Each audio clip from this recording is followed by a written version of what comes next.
జంగారెడ్డిగూడెం మండలం లక్కవరంలో నూతనంగా ఎన్నికైన గ్రామ కమిటీ ఆత్మీయ సమావేశం చింతలపూడి శాసనసభ్యులు సొంగ రోషన్ కుమార్ ఆదేశాలతో శుక్రవారం లక్కవరం ఆర్యవైశ్య ఫంక్షన్ హాల్ నందు నిర్వహించారు.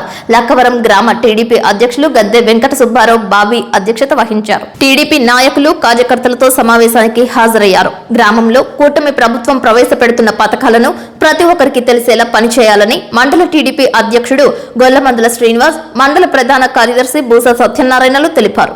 పార్టీలో గత 30 సంవత్సరాలుగా సీనియర్లుగా ఉండి పార్టీకి అండదండగా ఉంటున్న వారిని గుర్తించి గ్రామంలో నూతనంగా మరోసారి ఎన్నికైన నూతన గ్రామ కమిటీ సీనియర్లను శాలువాతో సత్కరించారు. ఈ కార్యక్రమంలో ఉపాధ్యక్షులు చిక్కాల శంకర్, ప్రధాన కార్యదర్శి కంబపు రామిరెడ్డి, చింతలపూడి ఏఎంసీ డైరెక్టర్ దండే పద్మ, కరాటం నీటిపారుదల శాఖ చైర్మన్ వందనపు వెంకటరమణ, గ్రంథాలయ చైర్మన్ అన్వర్ భాషా పాల్గొన్నారు.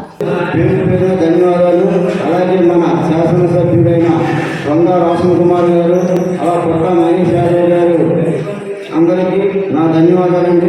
తెలుగుదేశం గ్రామ పార్టీ అధ్యక్షులుగా సొంగ రోషన్ కుమార్ గారు మొన్న అనామతి చేసి ప్రమాణ స్వీకారం చేయించారు.